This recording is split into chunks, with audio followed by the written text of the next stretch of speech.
안녕하세요. 네, 정신건강 매거진입니다.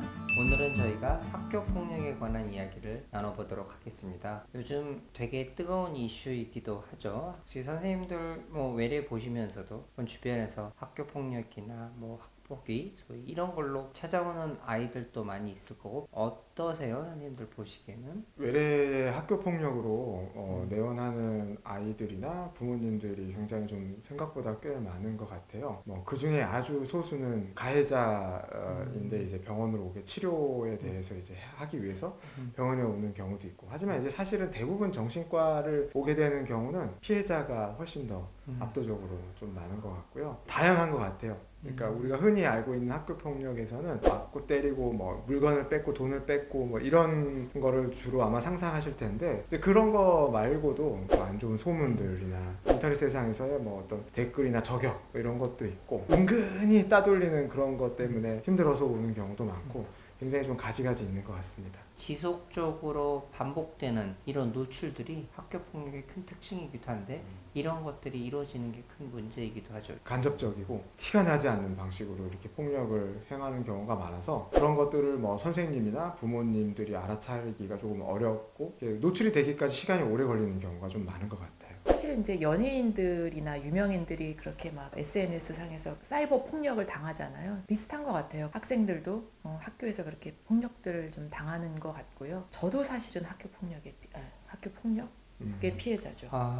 저도 지금 돌이켜보면 때리고 막 뭘 뺏고 이러는 건 아니었어요. 근데 정말 지능화돼서 제가 이제 중고등학교 시절 때 이때 이제 생각해보면은 저에 대해서 희한한 소문을 막 퍼뜨리고 그리고 이렇게 사물함 같은 데다가 벌레 넣어놓고 이제 그리고 이제 거짓말을 계속 지어내는 거예요. 이선아가 이렇게 말했다 저렇게 말했다 이렇게. 저의 되게 친했던 친구들도 막 그런 얘기를 다 믿고 저를 막 이상하게 보고 이래서 한동안 되게 힘들었던 그런 기억이 나는데 나중에 정신과 의사가 돼서 보니까 그 청소년기의 특징 중에 굉장히 무리짓는 그런 특징이 있고 이것 때문에 더 그런 학교 폭력이 좀 악순환이 될 수가 있다. 이제 이런 것도 좀 알게 됐어요. 선생님, 그럼 그때 마음이 좀 어떠셨고 어떻게 이렇게 지나가셨을까요?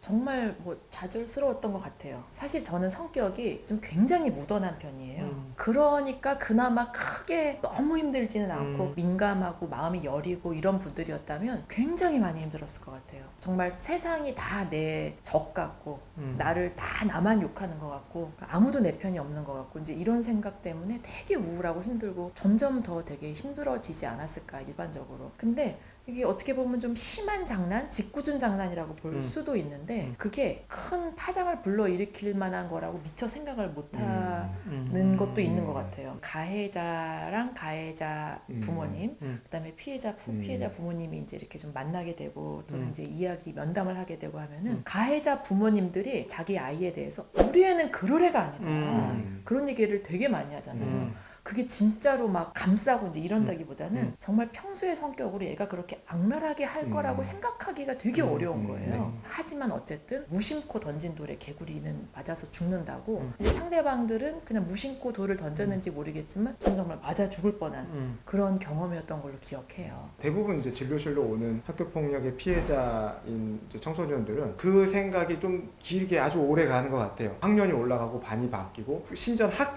전학을 가서 학교가 바뀌더라도 사람들이 날 계속 싫어할 거다 이런 생각들에 굉장히 사로잡혀서 대인관계에 있어서 굉장히 큰 불안이나 우울이나 이런 부분들 어려움을 겪고 살아가는 경우가 굉장히 좀 많은 것 같습니다. 말씀하신 대로 꽤 오래 가죠. 요즘은 워낙 그 SNS나 노출이 많이 돼서 이게 꼬리표처럼 낙인찍혀서 계속 따라가는 실제적인 일이 있고 아이들이 받아들이기에 나는 내 편이 아무도 없어, 나는 이제 끝났어, 피해적인 생각들이 계속 바뀌어서 나를 부정적으로 생각하고 자존감 이런 부분에도 영향을 끼쳐서 결국 성인이 되어도 우울, 불안 또 혹은 외상 스트레스 장애나 이런 것들에 시달리는 경우들이 좀 많죠. 굉장히 지속적이고 낙인화되고 이러면서 스스로 힘들어지는 경우들이 좀 많이 있는 것 같습니다. 지속적이라는 말씀이 정말 맞는 것 같아요. 제가 지금 돌이켜보니까 지금도 그때 친구들을 안 만나고 연락 절대 하고 싶지 않고 막 생각만 해도 되게 싫고 무던한 편이라서 대충 지나갔다 이런 식으로 좀 표현은 했지만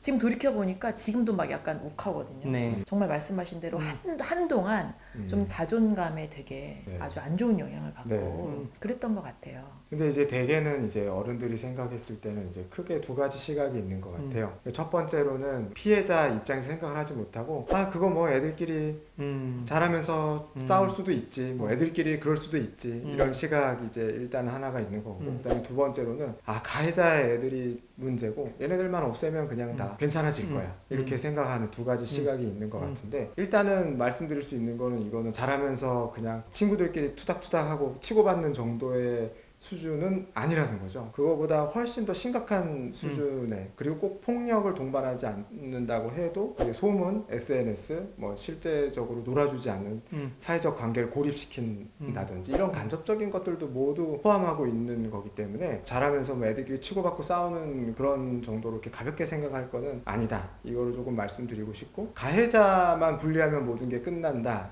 이렇게 생각하는 거 역시 너무 순진한 생각인데 피해자의 입장에서는 가해자가 괴롭히는 것도 엄청 괴롭지만 가해자에 동조하는 그런 뭐 방관자나 혹은 동조자들로 인해서도 두려움이나 불안이나 이런 것들이 굉장히 큰 경우가 많거든요. 가해자만 나쁜 애들이고 가해자만 분리하면 모두 다 끝난다 이렇게 생각하는 것도 어찌 보면 너무 단순화하는 그런 오류가 있다고 볼 수 있겠습니다. 정말로 죽음에 대한 생각까지 할 정도로 힘들어하는 경우들이 있습니다. 근데 이게 가해자, 피해자 뚝 떼놓을 수 있는 문제는 아닌 거거든요. 피해자도 또한 다음에 가해자가 될 확률도 더 높아지죠. 미국의 그 컬럼비안 어바이 거기였나요? 거기서 총기 사건의 가해자는 피해자였기도 했습니다. 본인이. 그러니까 이 부분들에 있어서는 또 세심하게 우리가 확인해보고 여기에 따라 지속적으로 관심을 좀 기울여야 되기도 하죠. 콜럼바인 고등학교 총기 난사 사건의 그 가해자인 어머니가 책을 쓴 게 있어요. 나는 가해자의 어머니입니다라는 책을 썼습니다. 이제 그 책을 읽어보면 그 어머니가 자기 아이가 했던 그 가해 사실을 그걸 어떻게 받아들이게 되는지에 대한 내용들이 들어있는데 그걸 받아들이는데 굉장히 힘들어하는 그런 부분들이 나와요. 가해자의 부모로서도 자기 아이가 그런 행동까지 했을 거라는 걸 전혀 예측하기가 어렵고 알지 못하고 그걸 받아들이는 것도 이제 세상의 낙인도 사실 굉장히 크고 처음에는 아까 이제 이선환 선생님이 말씀하신 것처럼 부정하죠. 그럴 리가 없다라고 뭔가 잘못됐다. 그래서 그 피해자를 잘 치료하는 거 그리고 가해자를 어떻게 잘 치료하는지가 결국엔 학교 폭력에 있어서 굉장히 또 중요한 부분이 되지 않나 싶습니다. 그러면 이렇게 학교 폭력에 피해를 당한 학생들이 또 어떤 좀 증세를 보이거나 또 어떤 좀 상태가 되는지 좀 말씀 좀 해주시면 좋을 것 같아요. 자존감, 자신감의 문제가 커서 아무것도 하지 못하게 되죠. 일단 학교가 가기 싫어지죠. 왜냐면 학교에 나를 괴롭히는 적들이 쫙 깔려있는데 학교에 가기 싫어지면 당연히 공부는 할 수는 없죠. 어떻게 공부를 하겠어요? 공부를 하고 싶어도 마음이 불안하고 힘들어서 못하는 거죠. 우울, 불안, 심지어는 자살사고 이런 경우까지 이어지게 되죠. 이게 이렇게 끝나면 다행인데 성인이 돼서도 계속해서 울고 그 얘기만 하면 힘들어하시는 분들이 있으세요.